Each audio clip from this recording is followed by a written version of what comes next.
Hello students. कल असी कीता सी जर्नल फिलोसफी ऑफ नैचुरलिज्म। अज असी कर रहे हैं नैचुरलिज्म एंड एजुकेशन। तुहाडे जिहड़े टीचिंग कोर्सिस ने उन्हां दे विच नैचुरलिज्म दी फिलोसफी है जिहड़ी उहदी इंप्लीकेशनस ने एजुकेशन च। नैचुरलिज्म ने एजुकेशन लई की काम कीता जां एजुकेशन जिहड़ी आ वो नैचुरलिज्म तो किवें प्रभावित होई, यही साडा अज दा टॉपिक है। इस दे विच असीं अज दी वीडियो दे विच 3 गल्लां क्लीयर करांगे। Concept of education, important features of naturalistic education, aims of naturalistic education. तो सब तो पहला साडे कोल कंसैप्ट ऑफ नैचुरलिस्टिक एजुकेशन आ। नैचुरलिज्म के अकॉर्डिंग एजुकेशन का कंसैप्ट की है जां मीनिंग की है। दो तरीक़िਆਂ ਨਾਲ ਅਸੀਂ देखते हैं नेचर ਨੂੰ, फिजिकल नेचर ते nature of the child. Physical nature दे विच जिहड़ा साडा आस पास दी भौतिक संसार आ उस दी गल कीती जांदी है ते नेचर ऑफ द चाइल्ड दे विच बच्चे दियां अंदरूनी जो ਕਿਰਿਆਵਾਂ ਨੇ ਜਾਂ ਉਹਦੀਆਂ ਗੁਣ ਨੇ ਉਹਨਾਂ ਦੀ ਗੱਲ ਕੀਤੀ ਜਾਂਦੀ ਹੈ। ਇਹਦੇ ਵਿੱਚ ਬੱਚੇ ਦੇ ਇੰਟਰਸਟ ਵੀ ਆ ਜਾਂਦੇ ਨੇ, ਬੱਚੇ ਦੀਆਂ ਹੌਬੀਜ਼ ਵੀ ਆ ਜਾਂਦੀਆਂ ਨੇ, ਹੈਬਿਟਸ ਵੀ ਆ ਜਾਂਦੀਆਂ ਨੇ, ਉਹਦੇ ਸਾਰੇ ਤਰ੍ਹਾਂ ਦਾ ਸੁਭਾਅ ਜਿਹੜਾ ਉਹ ਆ ਜਾਂਦਾ ਏ। ਤਾਂ ਐਜੂਕੇਸ਼ਨ ਦਾ ਕਨਸੈਪਟ ਸਾਨੂੰ ਇਹ ਕਹਿੰਦਾ ਏ ਕਿ ਅਕੋਰਡਿੰਗ ਟੂ ਨੈਚੁਰਲਿਜ਼ਮ ਕਿ ਜਿਹੜੀ ਐਜੂਕੇਸ਼ਨ ਆ ਉਹ ਬੱਚੇ ਦੀ ਨੇਚਰ ਦੇ ਅਕੋਰਡਿੰਗ ਦੇਣੀ ਚਾਹੀਦੀ ਆ।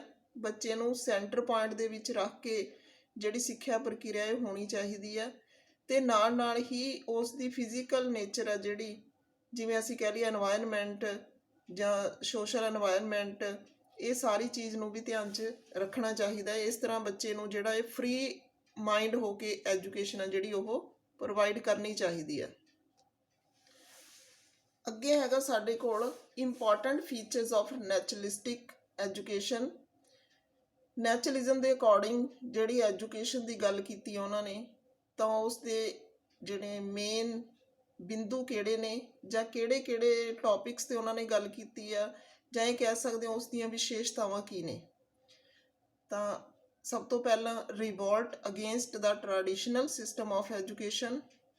ਉਹਨਾਂ ਨੇ ਪੁਰਾਣਾ ਜਿਹੜਾ ਐਜੂਕੇਸ਼ਨ ਦਾ ਸਿਸਟਮ ਸੀ ਉਸ ਦਾ ਪੂਰੀ ਤਰ੍ਹਾਂ ਨਾਲ ਵਿਰੋਧ ਕੀਤਾ ਏ, ਕਿਉਂਕਿ ਪੁਰਾਣੇ ਸਮੇਂ ਦੀ ਐਜੂਕੇਸ਼ਨ ਹੈ ਜਿਹੜੀ ਉਹ ਬੱਚੇ ਨੂੰ ਪੂਰੀ ਤਰ੍ਹਾਂ ਕੰਟਰੋਲ 'ਚ ਰੱਖਣ ਵਾਲੀ ਸੀ ਅਤੇ ਬਿਲਕੁਲ ਵੀ ਜਿਹੜੇ ਬੱਚੇ ਦੇ ਇਮੋਸ਼ਨਸ ਨੇ ਉਹਨਾਂ ਨੂੰ ਡਿਵੈਲਪ ਕਰਨ ਵਾਲੀ ਨਹੀਂ ਸੀ। ਤਾਂ ਇਸ ਲਈ ਇਸ ਚੀਜ਼ ਦਾ ਉਹਨਾਂ ਨੇ ਵਿਰੋਧ ਕੀਤਾ। ਉਹਨਾਂ ਨੇ ਪੂਰੀ ਆਜ਼ਾਦੀ ਬੱਚੇ ਨੂੰ ਦੇਣ ਦੀ ਕੋਸ਼ਿਸ਼ ਕੀਤੀ ਆ। ਫਿਰ ਹੈਗਾ ਬੈਕ ਟੂ ਨੇਚਰ। ਪ੍ਰਕਿਰਤੀਵਾਦੀ ਕਹਿੰਦੇ ਨੇ ਕਿ ਜਿਹੜਾ ਬੱਚਾ ਏ ਉਸ ਨੂੰ ਜੇ ਨੇਚਰ ਤੋਂ ਪਰੇ ਲੈ ਕੇ ਜਾਵਾਂਗੇ ਤਾਂ ਉਹ ਜਿਹੜਾ ਏ ਉਹ ਆਪਣੇ ਆਪ ਦੇ ਵਿੱਚ ਸਹੀ ਨਹੀਂ ਰਹੂਗਾ। ਨੇਚਰ ਤੋਂ ਪਰੇ ਹਟ ਕੇ ਉਹ ਆਪਣੀ ਜਿਹੜੀ ਹੋਂਦ ਆ ਉਸ ਨੂੰ ਭੁੱਲ ਜਾਵੇਗਾ। ਇਸ ਲਈ ਇਹ ਕਹਿੰਦੇ ਨੇ ਕਿ ਨੇਚਰ ਵੱਲ ਨੂੰ ਵਾਪਸ ਮੁੜੋ, ਬੱਚੇ ਨੂੰ ਉਸ ਦੀ ਨੇਚਰ ਦੇ ਵੱਲ ਨੂੰ ਲੈ ਕੇ ਜਾਓ ਅਤੇ ਜਿਹੜੀ ਫਿਜ਼ੀਕਲ ਨੇਚਰ ਆ ਉਸ ਵੱਲ ਨੂੰ ਲੈ ਕੇ ਜਾਓ। ਫਿਰ ਹੈਗਾ ਓਪੋਜੀਸ਼ਨ ਆਫ ਬੁਕਿਸ਼ ਨੌਲੇਜ।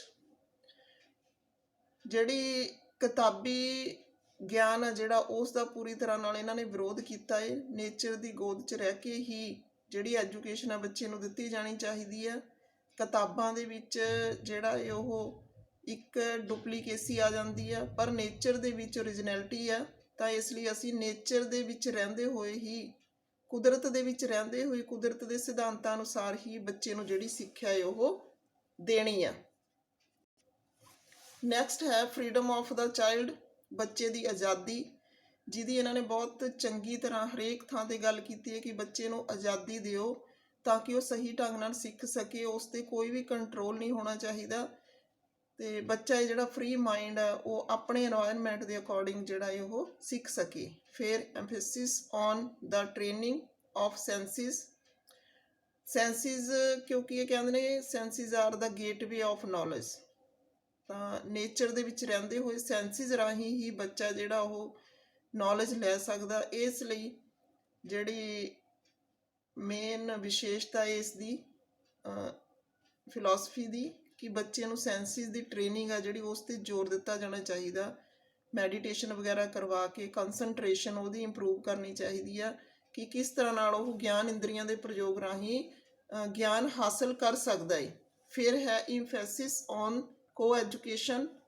ਇਹਨਾਂ ਨੇ ਕੋ ਐਜੂਕੇਸ਼ਨ 'ਤੇ ਜ਼ੋਰ ਦਿੱਤਾ ਹੈ ਕਿਉਂਕਿ ਜੇ ਅਸੀਂ ਮੁੰਡਿਆਂ ਨੂੰ ਜਾਂ ਕੁੜੀਆਂ ਨੂੰ ਅਲੱਗ-ਅਲੱਗ ਰੱਖਾਂਗੇ ਤਾਂ ਉਹਨਾਂ ਦੇ ਅੰਦਰ ਜਿਹੜੇ ਬੈਡ ਕਨਫਲਿਕਟਸ ਨੇ ਉਹ ਆ ਜਾਣਗੇ, ਕਿਉਂਕਿ ਇੱਕ ਜੈਂਡਰ ਹੈ ਜਿਹੜਾ ਦੂਜੇ ਨੂੰ ਆਪਣੇ ਆਪ ਤੋਂ ਵਧੀਆ ਮੰਨੂਗਾ ਅਤੇ ਆਪਣੇ ਆਪ ਨੂੰ ਘਟੀਆ ਜਾਂ ਹੀਣ ਭਾਵਨਾ ਦੀ ਜਿਹੜੀ ਗੱਲ ਆ ਉਹ ਕੀਤੀ ਗਈ ਆ ਕਿ ਕੋ ਐਜੂਕੇਸ਼ਨ ਹੋਣੀ ਚਾਹੀਦੀ ਹੈ ਤਾਂ ਕਿ ਕੁਦਰਤ ਦੇ ਸਿਧਾਂਤ 'ਚ ਕੋਈ ਵੀ ਵਿਘਨ ਨਾ ਪਵੇ, ਕਿਉਂਕਿ ਕੁਦਰਤ ਨੇ ਮਨੁੱਖ ਜਿਹੜੇ ਬਣਾਏ ਨੇ ਉਹ ਸੇਮ ਬਣਾਏ ਨੇ।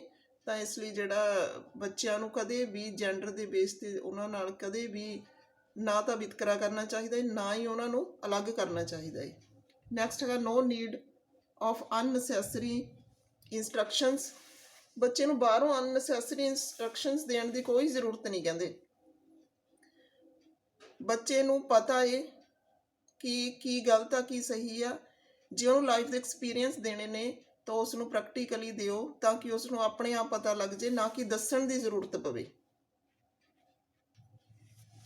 Negative education. ਰੂਸੋ ਕਹਿੰਦਾ ਕਿ ਨੈਗੇਟਿਵ ਐਜੂਕੇਸ਼ਨ ਬੱਚੇ ਨੂੰ ਦਿਓ, ਨਕਾਰਾਤਮਕ ਸਿੱਖਿਆ ਦਿਓ। ਬੱਚੇ ਨੂੰ ਬੁਰਾਈਆਂ ਤੋਂ ਦੂਰ ਲੈ ਕੇ ਜਾਣ ਲਈ ਉਸ ਨੂੰ ਬੁਰਾਈਆਂ ਬਾਰੇ ਦੱਸੋ, ਨਾ ਕਿ ਉਸ ਨੂੰ ਉਹ ਕਰੋ ਕੰਪੈਲ ਕਰੋ। ਉਸ ਨੂੰ ਐਕਸਪੀਰੀਅੰਸ ਲੈਣ ਦਿਓ, ਕਿਉਂਕਿ ਉਹ ਜਦ ਆਪਣੇ ਆਪ ਜਦੋਂ ਤਜਰਬਾ ਲਊਗਾ ਤਾਂ ਉਸ ਨੂੰ ਉਸ ਦੀ ਬੁਰਾਈ ਦਾ ਪਤਾ ਲੱਗ ਜਾਏਗਾ। ਇਸ ਦਾ ਮਤਲਬ ਇਹ ਹੈ ਕਿ ਬੱਚੇ ਨੂੰ ਬਾਹਰੋਂ ਠੋਸਣਾ ਨਹੀਂ ਚਾਹੀਦਾ, ਉਸ ਨੂੰ ਆਪਣੇ ਆਪ ਅਨੁਭਵ ਦਿੱਤੇ ਜਾਣੇ ਚਾਹੀਦੇ ਨੇ। ਨੈਕਸਟ ਹੈਗਾ ਪੋਜ਼ੀਟਿਵ ਐਜੂਕੇਸ਼ਨ। ਬੱਚੇ ਨੂੰ ਪੋਜ਼ੀਟਿਵ ਐਜੂਕੇਸ਼ਨ ਦਿੱਤੀ ਜਾਣੀ ਚਾਹੀਦੀ ਹੈ। ਤਾਂ ਪੋਜ਼ੀਟਿਵ ਐਜੂਕੇਸ਼ਨ ਦੇ ਵਿੱਚ ਉਹਨੂੰ ਹਮੇਸ਼ਾ ਜਿਹੜਾ ਇਹ ਪ੍ਰੋਗਰੈਸਿਵ ਢੰਗ ਨਾਲ ਉਸ ਨੂੰ ਸਮਝਾਉਣਾ ਚਾਹੀਦਾ ਹੈ ਕਿ ਜੋ ਵੀ ਉਹ ਉਸ ਦੇ ਗੁਣ ਨੇ ਉਹ ਕਿਸ ਤਰ੍ਹਾਂ ਬਾਹਰ ਹੋ ਸਕਦੇ ਨੇ ਅਤੇ ਉਹ ਆਪਣੇ ਆਪ ਦੇ ਵਿੱਚ ਕਿੰਨਾ ਇੰਪੋਰਟੈਂਟ ਆ। ਤਾਂ ਇੰਡੀਵਿਜੂਅਲ ਦੀ ਇੰਪੋਰਟੈਂਸ ਦੱਸੀ ਜਾਂਦੀ ਆ। ਫਿਰ ਹੈਗਾ ਪ੍ਰੋਗਰੈਸਿਵ ਐਜੂਕੇਸ਼ਨ। ਜਿਹੜੀ ਬੱਚੇ ਨੂੰ ਐਜੂਕੇਸ਼ਨ ਦਿੱਤੀ ਜਾਣੀ ਚਾਹੀਦੀ ਆ ਹਮੇਸ਼ਾ ਹੀ ਪ੍ਰੋਗਰੈਸਿਵ ਹੋਵੇ। ਤਾਂ ਇਸ ਤਰ੍ਹਾਂ ਨਾਲ ਇਹਨਾਂ ਨੇ ਗੱਲ ਕੀਤੀ ਆ ਪ੍ਰਗਤੀ ਵੱਲ ਨੂੰ ਜਾਂਦੀ ਹੋਵੇ, ਪ੍ਰੋਗਰੈਸ ਕਰਦੀ ਹੋਵੇ। ਫਿਰ ਹੈ ਚਾਈਲਡ ਸੈਂਟਰਡ ਐਜੂਕੇਸ਼ਨ। ਤਾਂ ਇਹਨਾਂ ਨੇ ਕਿਹਾ ਹੈ ਕਿ ਬੱਚਾ ਜਿਹੜਾ ਉਹ ਸੈਂਟਰ ਪੁਆਇੰਟ ਦੇ ਵਿੱਚ ਹੋਣਾ ਚਾਹੀਦਾ ਐਜੂਕੇਸ਼ਨ ਸਿਸਟਮ ਦੇ। ਬੱਚੇ ਦੇ ਆਲੇ ਦੁਆਲੇ ਹੀ ਸਾਰਾ ਐਜੂਕੇਸ਼ਨ ਸਿਸਟਮ ਆ ਜਿਹੜਾ, ਚਾਹੇ ਉਹ ਟੀਚਰ ਆ, ਚਾਹੇ ਉਹ ਕਰੀਕੂਲਮ ਆ, ਮੈਥਡਸ ਆਫ ਟੀਚਿੰਗ ਨੇ, ਏਮਸ ਆਫ ਐਜੂਕੇਸ਼ਨ ਨੇ, ਸਕੂਲ ਆ, ਕੁਛ ਵੀ ਆ, ਉਹ ਸਾਰੇ ਜਿਹੜੇ ਨੇ ਉਹ ਬੱਚੇ ਦੇ ਇਰਦ ਗਿਰਦ ਹੀ ਉਹਦੇ ਅਕੋਰਡਿੰਗ ਹੀ ਘੁੰਮਣੇ ਚਾਹੀਦੇ ਨੇ। ਅੱਗੇ ਅਸੀਂ ਕਰਾਂਗੇ aims of education according to naturalism. ਤਾਂ ਨੈਚੁਰਲਿਜ਼ਮ ਨੇ ਏਮਸ ਆਫ ਐਜੂਕੇਸ਼ਨ ਕੀ ਨਿਰਧਾਰਿਤ ਕੀਤੇ ਨੇ? Self expression. ਬੱਚੇ ਨੂੰ ਜਿਹੜਾ ਆਪਣੇ ਆਪ ਨੂੰ ਪੇਸ਼ ਕਰਨ ਦਾ ਜਿਹੜਾ ਉਹ ਏਮ ਹੋਣਾ ਚਾਹੀਦਾ ਐਜੂਕੇਸ਼ਨ ਦਾ, ਕਿ ਬੱਚਾ ਆਪਣੇ ਆਪ ਨੂੰ ਐਕਸਪ੍ਰੈਸ ਕਰ ਸਕੇ ਸੁਸਾਇਟੀ ਦੇ ਸਾਹਮਣੇ, ਆਪਣੇ ਅੰਦਰੂਨੀ ਜਿਹੜੀਆਂ ਭਾਵਨਾਵਾਂ ਨੇ ਉਹਨਾਂ ਨੂੰ ਉਜਾਗਰ ਕਰ ਸਕੇ। ਨੈਕਸਟ ਹੈ perfection of human machine. Human machine ਜਿਹੜੀ ਆ ਮਨੁੱਖੀ ਹਿਊਮਨ ਮਸ਼ੀਨ ਆ ਜਿਹੜੀ ਉਹ ਮਨੁੱਖੀ ਮਸ਼ੀਨ ਆ ਉਸ ਦੀ ਪਰਫੈਕਸ਼ਨ ਦੀ ਗੱਲ ਕੀਤੀ ਹੈ। ਇਹਨਾਂ ਨੂੰ ਉਸ ਨੂੰ ਪਰਫੈਕਟ ਬਣਾਉਣ ਲਈ ਸਿੱਖਿਆ ਕੰਮ ਕਰਦੀ ਹੋਣੀ ਚਾਹੀਦੀ ਹੈ। ਫਿਰ ਹੈ preparation for struggle of life. ਕਿਉਂਕਿ ਲਾਈਫ 'ਚ ਬਹੁਤ ਜ਼ਿਆਦਾ ਸਟਰਗਲ ਆ ਸੋਸ਼ਲ ਲਾਈਫ ਦੇ ਵਿੱਚ, ਤਾਂ ਬੱਚੇ ਨੂੰ ਸਾਰੇ ਅਨੁਭਵ ਦਿੱਤੇ ਜਾਣੇ ਚਾਹੀਦੇ ਨੇ ਐਜੂਕੇਸ਼ਨ ਦੇ ਦੌਰਾਨ ਤਾਂ ਕਿ ਉਹ ਆਪਣੇ ਆਪ ਨੂੰ ਸਟਰਗਲ ਦੇ ਵਿੱਚ ਇਨਵੋਲਵ ਕਰਨ ਲਈ ਤਿਆਰ ਹੋ ਜਾਵੇ। ਫਿਰ ਹੈ ਐਡਜਸਟਮੈਂਟ ਵਿਦ ਇਨਵਾਇਰਨਮੈਂਟ। ਬੱਚਾ ਇਨਵਾਇਰਨਮੈਂਟ ਦੇ ਵਿੱਚ ਐਡਜਸਟੇਬਲ ਹੋਵੇ। ਇਹੀ ਐਜੂਕੇਸ਼ਨ ਦਾ ਏਮ ਇਹਨਾਂ ਨੇ ਦੱਸਿਆ ਹੈ ਕਿ ਹਰੇਕ ਤਰ੍ਹਾਂ ਦਾ ਇਨਵਾਇਰਨਮੈਂਟ ਆ ਉਹ ਤਾਂ ਉਹਦੇ ਵਿੱਚ ਬੱਚਾ ਹੈ ਜਿਹੜਾ ਉਹਨੂੰ ਅਡੋਪਟ ਕਰਨ ਵਾਲਾ ਹੋਣਾ ਚਾਹੀਦਾ ਹੈ। ਨੈਕਸਟ ਹੈ ਰੀਡਾਇਰੈਕਸ਼ਨ ਐਂਡ ਸਬਲੀਮੇਸ਼ਨ ਆਫ ਇੰਸਟਿੰਕਟਸ। ਜਿਹੜੀਆਂ ਬੱਚੇ ਦੀਆਂ ਅੰਦਰੂਨੀ ਭਾਵਨਾਵਾਂ ਨੇ ਜਾਂ ਅੰਦਰੂਨੀ ਗੁਣ ਨੇ ਜਾਂ ਅੰਦਰੂਨੀ ਪ੍ਰਵਿਰਤੀਆਂ ਨੇ, ਉਸ ਦੀਆਂ ਆਦਤਾਂ ਨੇ, ਹੌਬੀਜ਼ ਨੇ, ਉਹਨਾਂ ਨੂੰ ਰੀਡਾਇਰੈਕਟ ਕਰਨਾ ਐਜੂਕੇਸ਼ਨ ਦਾ ਕੰਮ ਆ। ਨਿਰਧਾਰਿਤ ਕਰਨਾ, ਰੀਡਾਇਰੈਕਟ ਕਰਨਾ। ਦੇਖੋ ਬੱਚਾ ਕੱਚੀ ਮਿੱਟੀ ਹੁੰਦਾ ਹੈ ਤਾਂ ਉਸ ਨੂੰ ਸ਼ੇਪ ਦੇਣੀ ਇੱਕ ਜਿਹੜਾ ਸਿੱਖਿਆ ਦਾ ਏਮ ਆ। ਤਾਂ ਸ਼ੇਪ ਕਿਵੇਂ ਦੇਵਾਂਗੇ ਅਸੀਂ ਇੱਥੇ ਨੈਚੁਰਲਿਜ਼ਮ ਦੇ ਅਕੋਰਡਿੰਗ ਕਿਉਂਕਿ ਅਸੀਂ ਬੱਚੇ ਨੂੰ ਬਾਹਰੋਂ ਨਾ ਤਾਂ ਪਨਿਸ਼ਮੈਂਟ ਦੇਣੀ ਆ, ਨਾ ਹੀ ਅਸੀਂ ਬੱਚੇ ਦੀਆਂ ਭਾਵਨਾਵਾਂ ਨੂੰ ਠੇਸ ਪਹੁੰਚਾਉਣੀ ਆ, ਤਾਂ ਉਸ ਨੂੰ ਕੁਦਰਤ ਦੇ ਸਿਧਾਂਤਾਂ ਅਨੁਸਾਰ ਹੀ ਅਸੀਂ ਰੀਡਾਇਰੈਕਟ ਕਰਨਾ ਹੈ। ਫਿਰ ਹੈ ਡਿਵੈਲਪਮੈਂਟ ਆਫ ਇੰਡੀਵਿਜੂਅਲਿਟੀ, ਵਿਅਕਤੀ ਦਾ ਵਿਕਾਸ। ਤਾਂ ਮਨੁੱਖਤਾ ਦਾ ਵਿਕਾਸ, ਵਿਅਕਤੀ ਦਾ ਵਿਕਾਸ ਕਰਨਾ ਜਿਹੜਾ ਏਮ ਆਫ ਐਜੂਕੇਸ਼ਨ ਹੈ ਇਹਨਾਂ ਦੇ ਅਕੋਰਡਿੰਗ। ਫਿਰ ਹੈ ਟੂ ਸਟਰਗਲ ਸਕਸੈਸਫੁਲੀ ਅਸੀਂ ਸਟਰਗਲ ਕਰਨ ਲਈ ਪ੍ਰਿਪੇਅਰ ਤਾਂ ਕਰਨਾ ਬੱਚੇ ਨੂੰ, ਪਰ ਸਕਸੈਸਫੁਲੀ ਸਟਰਗਲ ਕਰਨ ਲਈ ਪ੍ਰਿਪੇਅਰ ਕਰਨਾ, ਪੋਜ਼ਿਟਿਵ ਜਿਹੜੇ ਵੇ ਨਾਲ ਉਹ ਸਟਰਗਲ ਕਰਨ ਤਾਂ ਕਿ ਲਾਈਫ ਦੇ ਵਿੱਚ ਉਹਨਾਂ ਨੂੰ ਸਫਲਤਾ ਮਿਲੇ। ਫਿਰ ਹੈ to secure present and future happiness. ਤਾਂ ਬੱਚੇ ਆਪਣੇ ਆਪ 'ਚ ਇੰਨੇ ਮਜ਼ਬੂਤ ਹੋਣ, ਇਮੋਸ਼ਨਲੀ ਇੰਨੇ ਸਟਰੋਂਗ ਹੋਣ ਕਿ ਉਹ ਹਰ ਹਾਲ ਦੇ ਵਿੱਚ, ਚਾਹੇ ਉਹ ਪ੍ਰੈਜ਼ੈਂਟ ਹੋਵੇ ਫਿਊਚਰ ਹੋਵੇ, ਉਹਨਾਂ ਨੂੰ ਹੈਪੀਨੈਸ ਪ੍ਰਾਪਤ ਹੋਵੇ, ਉਹਨਾਂ ਨੂੰ ਖੁਸ਼ੀ ਪ੍ਰਾਪਤ ਹੋਵੇ, ਆਪਣੇ ਆਪ ਦੇ ਵਿੱਚ ਉਹ ਸੰਤੁਸ਼ਟ ਹੋਣ। ਤਾਂ ਅੱਜ ਅਸੀਂ ਕੀਤੇ ਨੇ ਮੀਨਿੰਗ ਐਜੂਕੇਸ਼ਨ ਦਾ according to naturalism, important features naturalistic education ਦੇ ਫਿਰ ਏਮਸ ਕੀਤੇ ਨੇ ਐਜੂਕੇਸ਼ਨ ਦੇ ਅਕੋਰਡਿੰਗ ਟੂ ਨੈਚੁਰਲਿਜ਼ਮ। ਤਾਂ ਇਹ 3 ਪੁਆਇੰਟਸ ਨੇ। ਇਸ ਤੋਂ ਅੱਗੇ ਵੀ ਇਸ ਫਿਲਾਸਫੀ ਦੇ ਜਿਹੜੇ ਐਜੂਕੇਸ਼ਨਲ ਪੁਆਇੰਟਸ ਨੇ ਉਹ ਹੈਗੇ ਨੇ, ਜਿਨ੍ਹਾਂ ਨੂੰ ਅਸੀਂ ਵਾਰੀ ਅੱਗੇ ਅਗਲੀ ਵੀਡੀਓਜ਼ ਦੇ ਵਿੱਚ ਕਰਾਂਗੇ। ਤਾਂ ਅੱਜ ਦੀ ਵੀਡੀਓ ਲਈ ਇੰਨਾ ਹੀ ਕਾਫੀ। ਥੈਂਕਸ।